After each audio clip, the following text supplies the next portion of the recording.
USAA knows dynamic duos can save the day, like superheroes and sidekicks or auto and home insurance. With USAA, you can bundle your auto and home and save up to 10%. Learn more and get a quote at usaa.com/bundle. Restrictions apply. This podcast is brought to you by TeamTrade, a digital solution that helps you hire, optimize, and retain employees. Using psychometric assessments to identify more than 100 professional mindset traits, it gives instant reports you can use to build high-performing teams. Get 2 free profiles today, no commitment, no credit card required, at teamtrait.com. TeamTrait.com. Welcome to the Manage Smarter podcast with hosts C. Lee Smith and Audrey Strong. We're glad you're here for discussions on new ways to manage smarter, hire, develop, and retain talent, improve results, and propel team performance to new heights. This is the Manage Smarter podcast.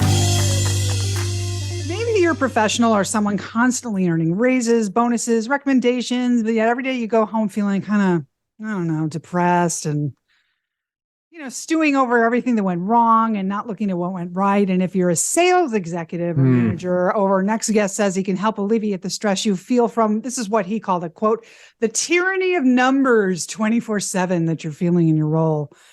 And I think we've all felt that, whether you're in a role that's straight out revenue, sales manager role, or even if you're in like a public relations role and you have other number type of deliverables. Welcome to Manage Smarter, everyone. I'm Audrey Strong. I'm VP of Communications here at Sales Fuel. And I'm C. Lee Smith. I am the CEO of Sales Fuel. And to that end, Audrey, it's like these days, like we're all having to generate higher numbers with fewer people, less budget, everything like that. At the same point in time, we're having these conversations about work-life balance has been a term that's been, thrown about for many years now, whatever. And we seem to be failing spectacularly at it. So hopefully we can get some tips on achieving that. Absolutely. And attorney Chuck Price is joining us today with 40 years of experience managing legal teams and trying cases. Named one of the 5 most influential commercial litigators in Arizona by Arizona Business Leaders magazine. He has taught management and negotiations to sales representatives, sales managers, and others around the country. And they offer the book Rewiring the White-Collar Mind, which analyzes how workplace incentives can lead to professional success, but personal unhappiness, and which also give practical steps to help us transcend those messages. And I might add, he's going to talk a little bit about quiet quitting, which is a relatively new phenomenon, and how that plays into all this. Chuck, we're so lucky to have you. I can't believe this. It's great. Been looking forward to it, sir. Me too. Thank you so much. All right. So escaping the tyranny of numbers. Let's talk about what you mean by the tyranny of numbers, since that was the phrase you and I emailed about back and forth. Right. Do we need to dump them into Boston Harbor? That's what I want to know. Well, that's really at sort of the core of all of the stress that most of us feel around managing and being managed. If everybody would hit their numbers reliably and we could hit our own numbers, no problem, no stress, everything is fine. But I think we need to step back and kind of figure out in our own lives, what is the relevance of numbers? How much importance are we going to give them? What do the numbers really mean? And it's so easy to fall into that trap of the numbers that I am assigned in my professional life have some relation to my self-worth. I tell a story in my book, Rewiring the White-Collar Mind, about a law student who was consoling another law student about a grade that he got that they both thought was too low. And one student said to the other, "You're at least an 82. Not you should have gotten an 82 on some particular project or some particular test, but you personally are an 82. You might be a 10, but yeah, it's really an 82. And I realized we're all being socialized to kind of do that to ourselves, to assign ourselves a set of numbers that correlate to our salary, our performance, our collections, our sales, our commissions, whatever it might be. So the tyranny of numbers comes in large part from the fact that we all sort of unconsciously buy into this value structure that because numbers are so easy they're inherently quantitative, and so a 5 is always better than a 3. in some sense. And then you look at all the things that go into how important that are important values in our life that are non-quantitative. You know, your kid needs you at the softball game. Well, do I assign that a 5 or a 3 or 1,000 or what's the number there? There's no number. And so you can see that numbers start to win out because they are so inherently concrete and measurable and specific. And so we're always sort of chasing the numbers. So let me give you a couple of numbers that kind of put these numbers in context. There was a study by Gallup in 2013 called State of the American Workplace, which found that only 30% of the American workplace felt engaged in their work, and also found that employee disengagement cost between $450 and $550 billion a year. So there are some numbers. A 2012 study by the American Psychological Association found that 93% of employees who say they felt valued at work also reported that they felt motivated to do their best, as compared to only 33% of those who didn't feel valued. So I think what that all means is, if your quote numbers are important to you, then you better look at those numbers and say, to increase the performance of your team, your own performance, you better make people feel included, valued, respected, so that the overall performance is as good as possible, and to keep turnover as low as possible. That's sort of a long-term number that a lot of people don't look at and pay attention to. But we talked about quiet quitting. That's a number that has sort of hit the economy pretty hard. It kind of came out of nowhere, because with the pandemic, corporate America was sort of forced to run this experiment that it otherwise never would have run. Everybody works from home. And now everybody's kind of thinking about, what is my life balance, and how much do I really want to commute, and how much should I really be in the office? Those are options we never had before the pandemic. And so now employees have a power that they never had before, because they can go to an employer and say, there are other options for me out there, someplace where I can work remotely and be more valued and have a better work-life balance. And so I'm going to explore those. So the balance of power has subtly shifted over the last few years. And I think corporations are really starting to acknowledge that. It has to be the value that you assign to numbers, because, 5 isn't always better than 3 when I'm playing golf. But first, quite frankly, I would love to have a 5. So a 5 is better than an 8. Golf's a great example, Lee. I played for many years, and I found that I would enjoy a round if I shot a good score, and I just felt terrible if I was 3 or 4 strokes higher than that. Yeah, my husband And I does thought, that. this is crazy. I'm allowing my sense of how good I am as a golfer, and really my self-worth for a little while, to kind of go up and down based on these little differences in numbers. And any pro golfer will tell you the difference between 76 and 70 is nothing. Mm-hmm. So that's actually a pretty good example that, I had to kind of realize, you're out there, you're with friends, you're enjoying the sunshine, and let's just relax and enjoy the game. So in all of that, per your book title, Rewiring the White Collar Mind, how do you fix this and turn it around, not only for yourself, but for your team, to get team engagement up and get everybody re-engaged? Give us some practical tips on what to do. So the book goes into this in great detail, and it really started off as a book aimed at the individual worker. And let me give you a little history of where the book came from. I talked to law students for many years, and I realized that there were all these eager young law students who were brilliant. They'd gotten into a good law school. They're ambitious. They're successful already. And yet they're uptight, miserable, and nervous. And so the book began with the question of, why is that? What messages are they getting that are making them feel this way? And what I told them was, recognize that you are learning to study legal precedent, which is looking backwards, and you're learning to strategize, which is looking forward, but you're never taught to live right now. And we all know that that's an important life skill. That's just sort of intuitive to everybody, but just recognize the the messages that you're getting from your environment are teaching you away from the things that will make you happy. So step back and think about that. Okay. And then I started thinking in my own mind, what are some of the other messages that we're getting? Well, we engage in black and white thinking. We are uber competitive.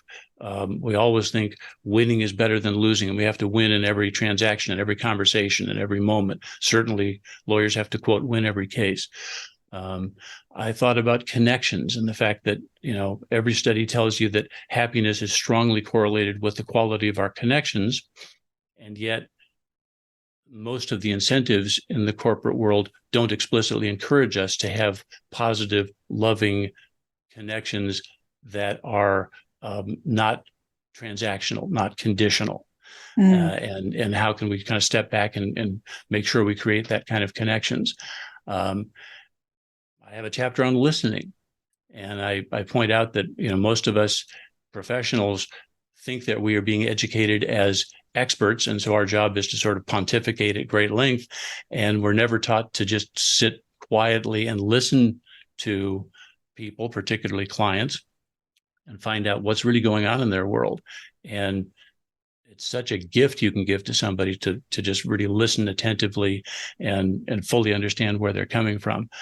So those are some of the main ones. Yeah, so I'm thinking about the entrepreneur who's got to make payroll, and I'm thinking about the sales manager that's got to make the numbers that have been handed down to him or her by corporate. If they don't make those numbers, they're not gonna keep their job. Thinking about the salesperson then who's having to deal with all kinds of things out of their control, but if they don't make certain commission numbers, they can't pay the bills. So how can we retrain our brains a little bit? What are a couple good solid tips you can give basically so that we don't let those numbers hang over our head like a sword of Damocles, That's really the key question, Lee, is we can talk all day long about, having a good work-life balance, and I want to get back to that in a minute. But, let's face it, if our numbers don't add up over some period of time, we're not going to make it as a company or a manager or an employee. So how do we kind of reconcile that stress? I think that's what you're asking. Mm-hmm. Is there a difference between, go ahead. Sorry.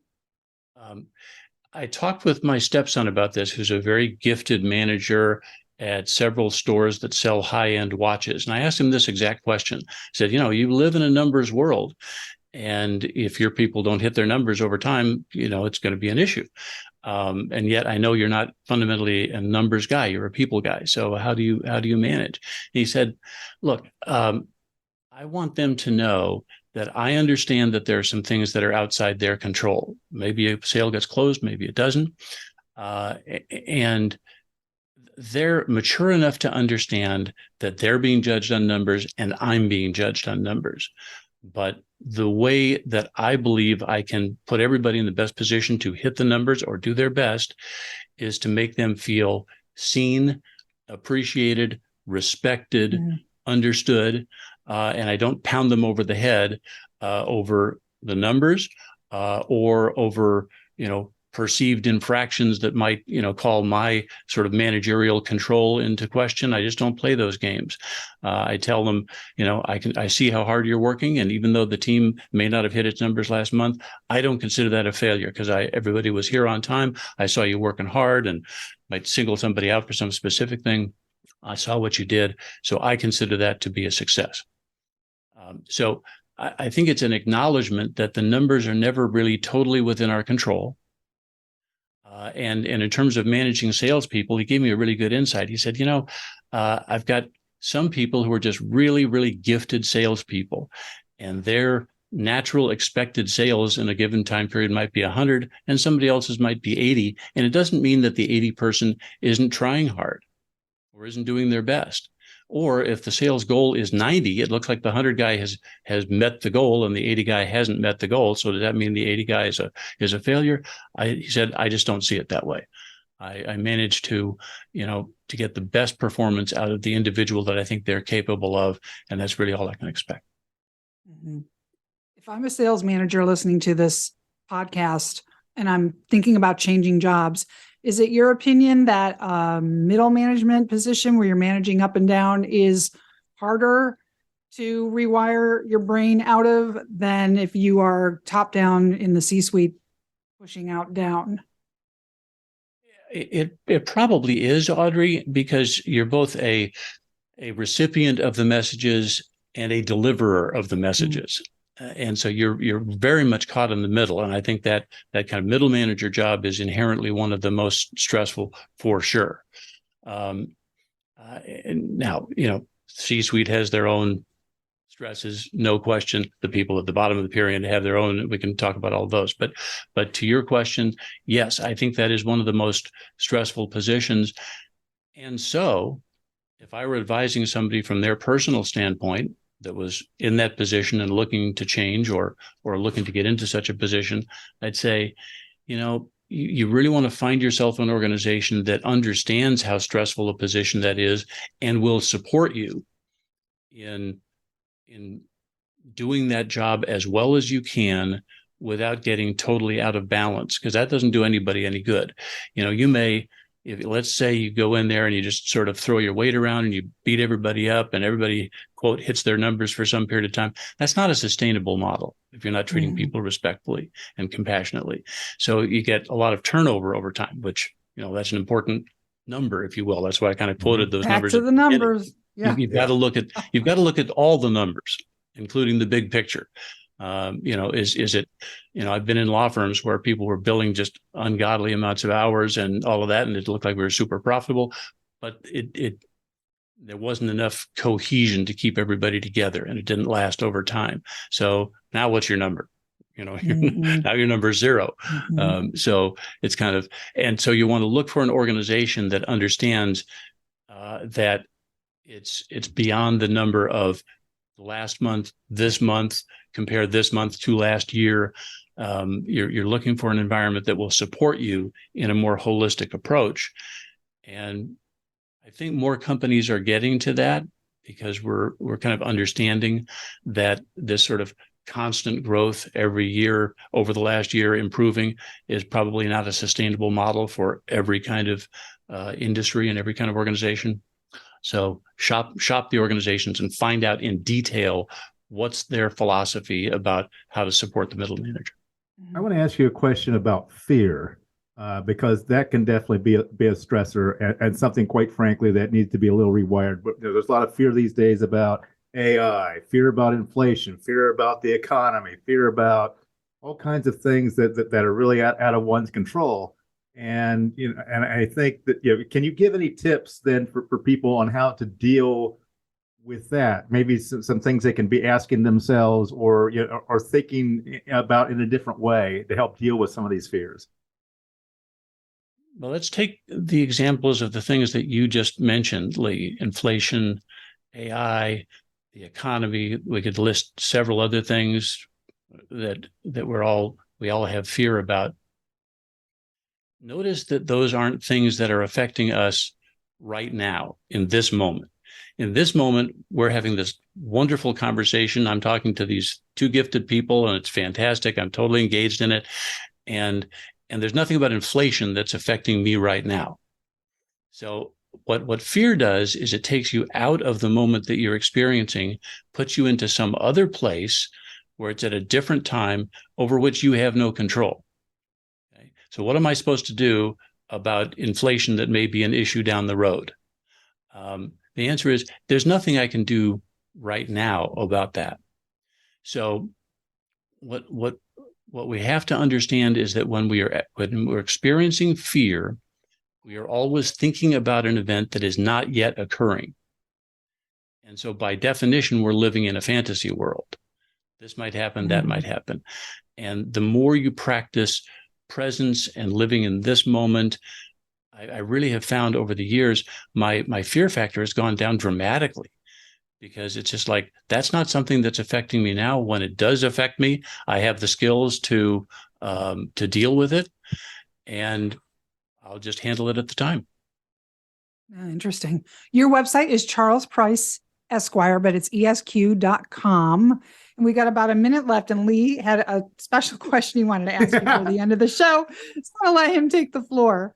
Well, we had a guest on a while ago, whatever, who was a rock drummer. And Yes. and of course, I've heard that you are a blues harmonica player. And that's sort of like your happy space. So I'll ask you the same question I asked him. Who is the greatest blues harmonica player of all time? And I'll preface this with, those who are younger than us, for example, might have a knee-jerk reaction to say John Popper. But That's what I was going to say. I suspect that you might have a different answer to that. Well, I think most harmonica players would tell you that the legend, the GOAT, is Little Walter, who was Muddy Waters' harmonica player. He really helped pioneer the Chicago amplified sound and make the harmonica, help that transition from it being a toy into the Mississippi saxophone, where it had a real tuneful, deep, mournful, mature quality. So I don't think you get any argument if you said Little Walter. And you can go into your relaxation zone with Chuck's, advice and a little Walter. So Right, exactly. It's a good way to end the show. How would you like people to reach out to you? So you can reach out at my website, info@charlespriceesquire.com. And I love to hear from people, especially if they've read the book and found it useful, as a lot of people have. What a pleasure. Thanks for coming on the show. We sure appreciate it. Thank you so much. Thanks for listening. If you enjoyed the show, please rate and recommend on iTunes, Overcast, or wherever you get your podcasts. You can also get more great information at salesfuel.com.